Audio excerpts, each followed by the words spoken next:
sejam bem-vindos a mais uma aula de língua portuguesa. Eu sou Milena Maranhos, professora deste componente, e afinal, o que nós temos para a aula? Acompanhe. Então, nós temos o nosso objeto de conhecimento, estratégias de leitura, e o detalhamento, leitura e interpretação de textos diversos. Então, vamos à nossa aula?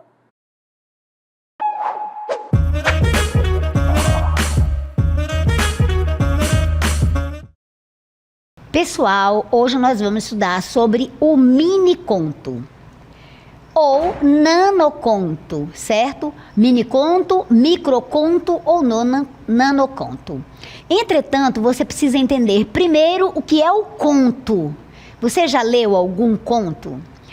Eu li, uma certa vez, um conto muito maravilhoso chamado Gato Preto, de Edgar Allan Poe. É assim, fantástico. O conto é uma narrativa com uma certa estrutura de curta, né? Ele é uma história curta, com personagens, poucos personagens e com um final bem definido. E o mini-conto? Bem, se o conto tem uma extensão não muito longa, mas curta, o mini-conto e o microconto ou nanoconto certamente tem uma extensão menor ainda. Então, nós vamos conhecer os detalhes desse gênero literário. Vamos lá? Então, vamos definir primeiro o que é o mini-conto, microconto ou nanoconto. Então, sempre que você ouvir falar de mini-conto, está se falando de microconto ou nanoconto. Bem, o que é então esse mini-conto? É uma espécie de conto, ou seja, é um conto. Só que a extensão desse conto é extremamente curta, é muito, muito pequeno. Ou seja, é um conto pequenino. Essa produção, né, ela tem sido associada ao minimalismo, que é uma nova visão de vida para o mundo, né? De consumir menos, de ter menos coisas. Então está associada, né? Essa curta extensão dele, curtíssima extensão, está justamente associada àquilo que tem sido chamado de minimalismo. Então o mini-conto é uma narrativa, é um conto, só que de extensão mínima, muito, muito pequena. Então, o que é necessário ter nesse mini-conto? Qual é a estrutura desse mini-conto? Como é que eu reconheço um mini-conto?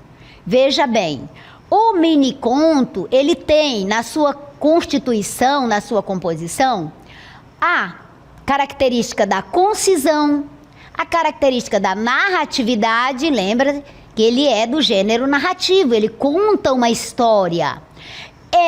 Tem também a característica do efeito, né? Do efeito produzido, da produção do sentido, tem a abertura e tem a exatidão. Então, concisão, narratividade, efeito, abertura e exatidão são as características do mini-conto, que constituem um mini-conto.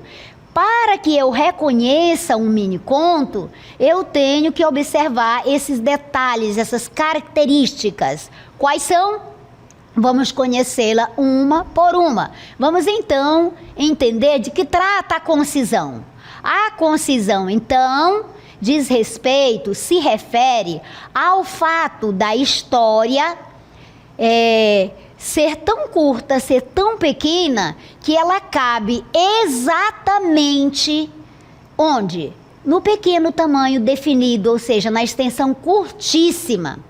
Isso significa que as informações, elas devem ser reduzidas ao essencial. Ou seja, a história em si, no mini-conto, ela é concisa. É diferente de ser no conto onde eu tenho muitos detalhes. Ela é concisa, ela não tem detalhes. Ela é muito, muito sintética. E essa história, a trama, os personagens, cabem exatamente no tamanho curtíssimo desse mini conto, certo? Essas informações, elas são reduzidas ao mínimo possível para que você, leitor, entenda. Então, o mini conto, ele vai mais sugerir que mesmo apresentar. Ele sugere mais a história e deixa para você, leitor, preencher, completar as lacunas que, por acaso, venham a existir.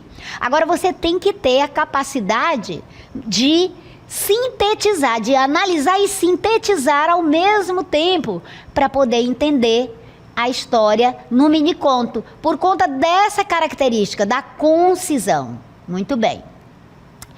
E um exemplo disso é exatamente esse mini conto aqui. Veja, a velha insônia tossiu 3 da manhã. A velha desculpa.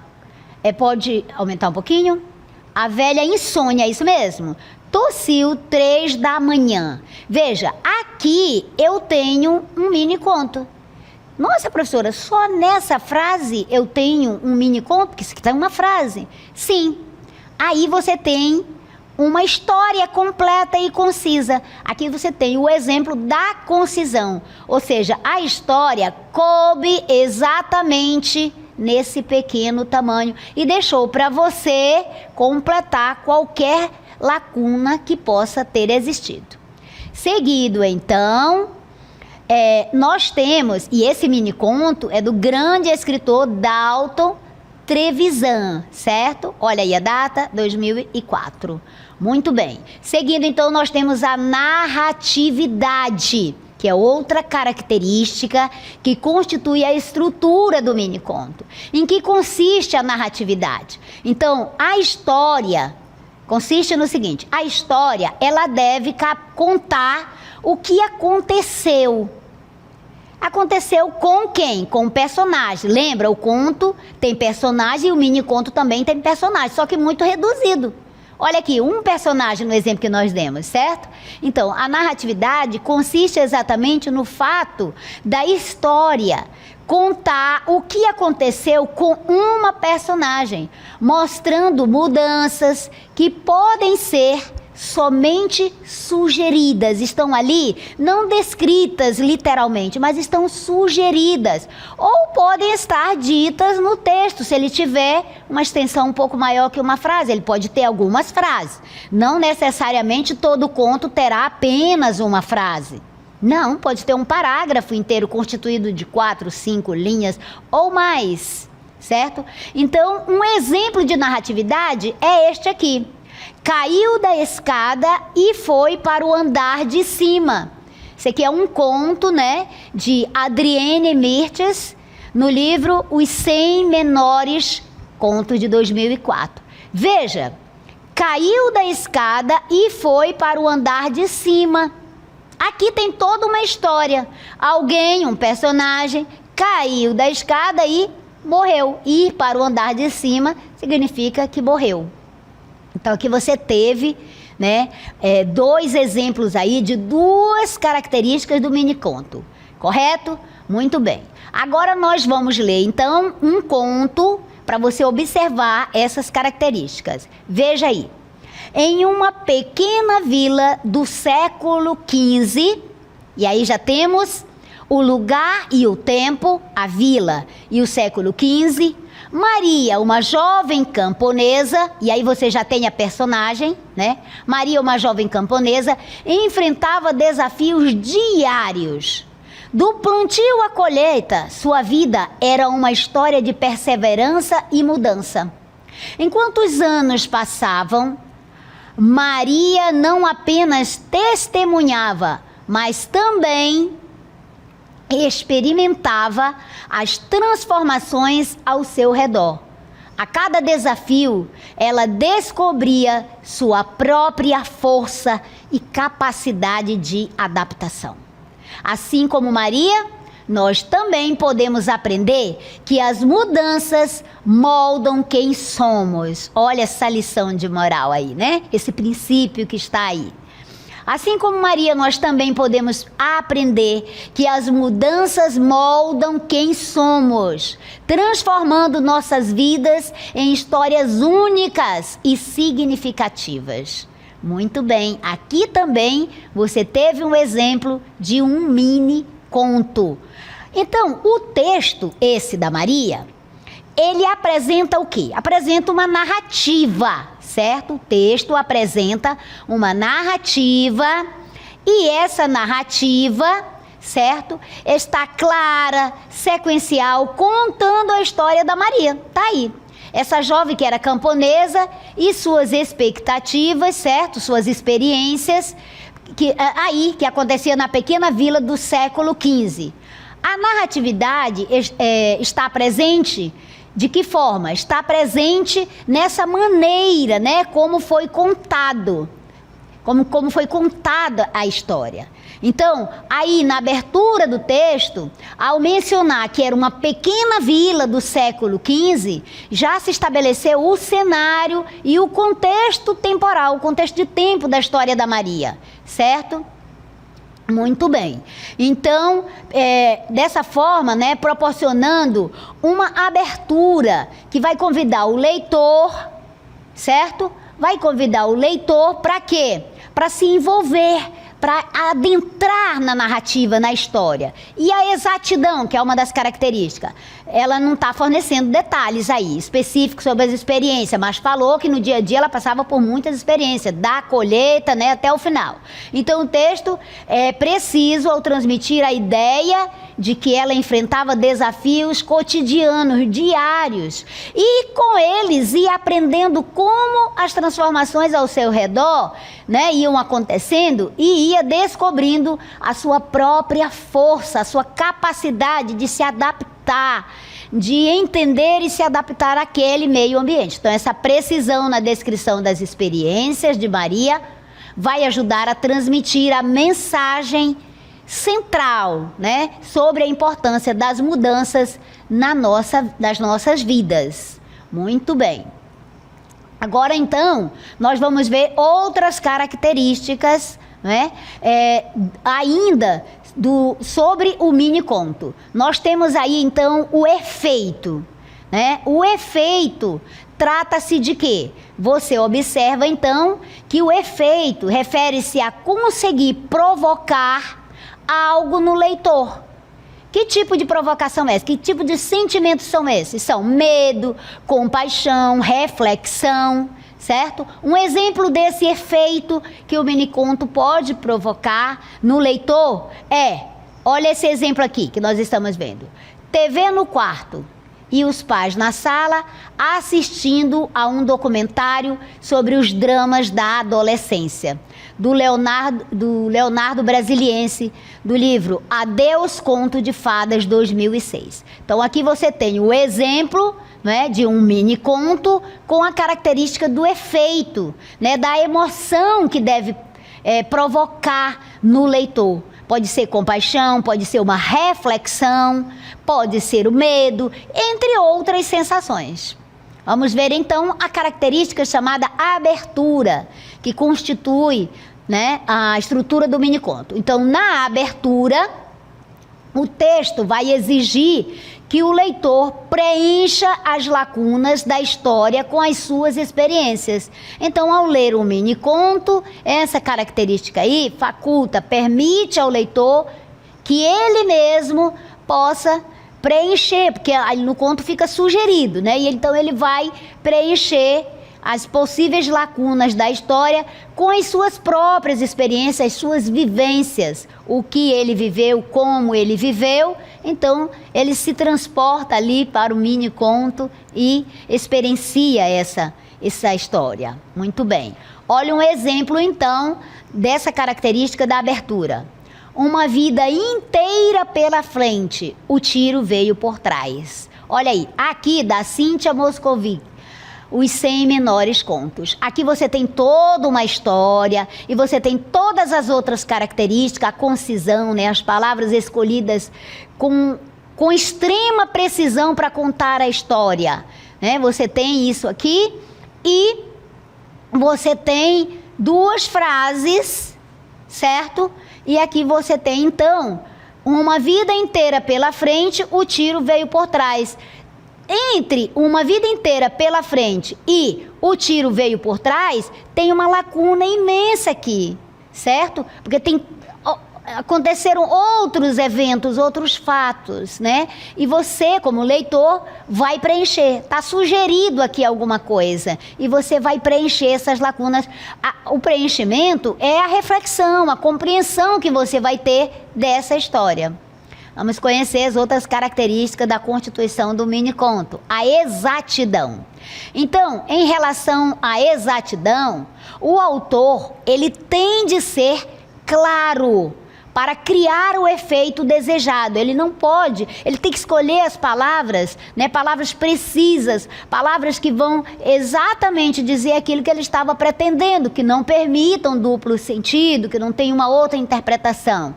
Então, na exatidão, vai expressar aí a clareza. O autor escolheu palavras para criar esse efeito, o efeito que ele deseja. E tem que ser claro. Então, ele tem de prestar muita atenção à escolha de cada palavra. Ele vai selecionar cada palavra e a exata posição que essas palavras vão ocupar no texto, porque isso ajuda a contar a história, né? E é essencial para o entendimento, a compreensão dessa história no mini-conto. Olha o exemplo. A aventura nasceu. Veja, só 2 palavras, do Luiz Dill, Contos de Bolso. Só 2 palavras e tem uma história aí. Que, claro, tem lacunas e você vai refletir para poder preencher. Muito bem. Então, agora que você entendeu sobre o mini-conto, sabe que é uma narrativa que se diferencia do conto, mas também tem similaridades, tem identidade com o conto. O conto é também uma história, né? Mas com uma extensão curta, com poucos personagens, mas os personagens são um pouco mais densos, com um final bem definido. E o mini-conto? O mini-conto também é uma narrativa, é também o fato de contar uma história. Só que nós vimos aí, percebemos, a diferença está na extensão do mini-conto, que é extremamente curto, a extensão é extremamente curta. E então, também tem personagem, só que também muito pouco, e o final, às vezes, fica para você descobrir qual é o final. Você percebe no mini-conto a sugestão, mais que mostrar, o mini-conto vai sugerir para você completar, né? Com a sua imaginação, você complementa até às vezes o final da história, né? É um exercício de imaginação que o leitor tem de fazer para compreender o mini-conto. Então, alguns autores, ainda os críticos literários, ainda não entraram em consenso para que ele entre, né, na crítica literária como uma categoria, né? Mas está aí, já está na realidade. Agora nós vamos então compreender a fábula, outro gênero literário. Vamos lá, que é a fábula. A fábula, tenho certeza que você já ouviu sobre as fábulas, você já até leu alguma, mas se não leu, hoje nós vamos ler uma fábula e vamos analisá-la. Veja, primeiro, estou estudando esse objeto, então tenho que saber o que ele é. A fábula é o quê? É uma composição narrativa, é um texto literário em que os personagens, preste muita atenção a isso. Olha, é uma narrativa que se diferencia, por exemplo, do conto e do romance e da novela e de outros textos narrativos literários. Por quê? Porque os personagens são animais. Veja, nos outros gêneros literários, como o romance, como o conto, como a novela, nós temos personagens seres humanos. Mas na fábula, note isso, certo? Você tem de prestar atenção à fábula. Uma das primeiras características dela é a apresentação de animais como personagens, certo? É uma história cujos personagens são animais. E olha o detalhe interessante. Esses animais, eles apresentam características humanas, certo? Eles podem falar. Aqui, ó. Principalmente a fala, eles dialogam, eles conversam. Então, uma das características humanas que ele apresenta é a fala. Pode apresentar outras? Sim, nós vamos ler uma fábula onde você vai notar outras características humanas. Então, a fábula, ela tem esse caráter educativo. Olhe, preste atenção, a fábula, ela tem essa função, esse caráter, essa natureza educativa. Você aprende princípios e valores através desse texto literário, dessa composição narrativa, desse gênero narrativo, né? Você aprende, você se educa. É muito antiga a origem da fábula e sempre se propôs para essa finalidade, para educar, o caráter educativo. Por quê? Porque no final da história temos um ensinamento, nós temos um princípio, um valor ali. Então, fazendo analogia com o cotidiano, sempre para você aprender a ser um ser humano do bem, um ser humano educado, um ser humano com princípios e valores, para você agir na sociedade, para você se portar bem na sociedade. Então, essa mensagem educativa, esse princípio, esse valor educativo, de natureza educativa, é chamada na fábula de moral da história. Ela é conhecida como moral da história. Lá no final sempre tem qual é o moral da história. Você mesmo já ouviu? Você já ouviu por aí alguém contando uma história e você pergunta assim, e qual é a moral da história? Ou seja, qual o princípio, qual é o valor, né? Se prestou para quê? Então vamos lá conhecer agora as características da fábula. Agora que você já compreendeu o que é a fábula, certo? Então veja, a fábula também tem essa característica de ser curta e ser escrita em prosa. Ah, professor, o que é prosa? É porque não está em versos, tá? Não está rimando, certo? É uma narrativa curta, mas não tão curta quanto o miniconto, e é escrita em prosa. A fábula é gênero textual que se encaixa, se enquadra nos tipos de texto narrativo. Lembre-se, é uma composição narrativa. E vai apresentar todos aqueles elementos estruturais de uma narração. Quais são esses elementos que estruturam uma narração? Personagens, narrador, tempo, espaço e o enredo, a trama, certo? Então, a fábula, como é uma narrativa, tem personagem, tem quem conta a história, que é o narrador, tem o tempo, se passa num determinado tempo e num determinado lugar, que é o espaço, e o enredo, que é a trama. E lembre-se, uma característica que ela também é curta, né? É escrita em prosa, não é em verso, certo? Muito bem. Vamos então ver as características agora. As características, ela vai apresentar a narrativa em prosa, que já comentamos. Os personagens, você já sabe, são animais que têm características, que têm comportamento de ser humano, certo? Falam, têm inveja, amam, enfim, características humanas. Através do comportamento dos animais, você vai perceber a representação de quê? De virtudes, de qualidades, certos? E de defeitos dos seres humanos. Isso aqui é muito importante. Isso aqui são as características humanas. Ou seja, os personagens são animais e eles se comportam, eles agem, o comportamento desses animais é semelhante ao ser humano.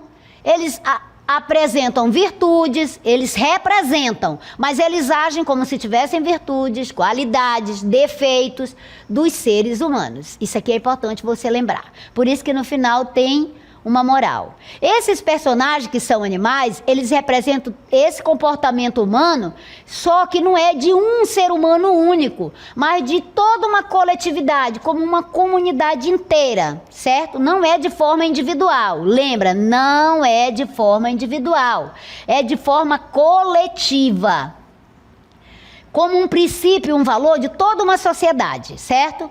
E no final você já sabe que traz a lição de moral. No final da história você vai observar a lição de moral. Ou seja, traz um princípio, um valor que serve para educar o ser humano. Vamos então ler agora uma fábula maravilhosa. Provavelmente você já leu essa fábula do nosso grande fabulista brasileiro Monteiro Lobato. Vamos conhecer? Olha, diz assim: Coruja e águia, depois de muita briga, resolveram fazer as pazes. Basta de guerra, disse a coruja. O mundo é grande e tolice maior que o mundo é andarmos a comer os filhotes uma da outra. Olha aí, a coruja dizendo para a águia, certo? Perfeitamente, respondeu a águia. Também eu não quero outra coisa. Olha aí, entrando em acordo. Nesse caso, combinamos isto. Olha aí a combinação que as duas fizeram. Quem que fez? Os dois personagens. Vocês estão vendo que são animais? No caso aí, aves, né? Mas vocês estão vendo aí com comportamento, estão falando comportamento humano. Então, a coruja e a águia combinaram o seguinte: de agora em diante, não comerás nunca os meus filhotes. Muito bem. Mas como posso distinguir os seus filhotes? Distinguir aqui é como posso diferenciar, como posso saber quais são os seus filhotes? Coisa fácil. Sempre que encontrares uns borrachos lindos, bem feitinhos de corpo, alegres, cheios de uma graça especial que não existe em filhote de nenhuma outra ave, já sabes, são os meus, né? São os meus filhotes. Está feito, concluiu a águia. Veja, a coruja disse que os filhinhos dela eram tão lindos que não existia mais ninguém. Lindo, borrachudo, bonitinho, maravilhoso. Está feito. Então, a águia, né, concluiu a águia. A águia aceitou esse trato aí. Dias depois, andando à caça, a águia caça, você sabe, ela caça outros animais, né? O que ela encontrar, ela vai caçando. Dias depois, andando à caça, a águia encontrou um ninho com 3 monstrengos. Gente, presta atenção. Como foi que a coruja descreveu os filhotes dela? Como lindos, maravilhosos. Mas a águia encontrou um ninho com 3 monstrengos dentro, ou seja, horrorosos, né? Que piavam de bico muito aberto. Horríveis bichos, disse ela. Vê-se logo que não são os filhos da coruja e comeu-os. Mas eram os filhos da coruja. Ao regressar à toca, a triste mãe chorou amargamente o desastre e foi ajustar contas com a rainha das aves. A rainha das aves é a águia. Muito bem. Que? Disse esta admirada. A águia, né? Disse esta admirada. Eram teus aqueles monstrenguinhos? Pois olha, não se pareciam nada com o retrato que deles me fizeste. Para retrato de filho, ninguém acredite em pintor pai. Lá diz o ditado: quem o feio ama, bonito lhe parece. Pois bem, olha aqui no final da história. Para retrato de filho, ninguém acredite em pintor pai. Lá diz o ditado: quem o feio ama, bonito lhe parece. Aqui você tem a lição de moral. Muito bem. Então, espero que você tenha gostado da nossa aula, tenha entendido os 2 gêneros narrativos que tratamos aqui, que foi exatamente o mini-conto, tenha compreendido a estrutura, como ele é constituído, certo? E também o gênero narrativo fábula. Nos vemos na próxima.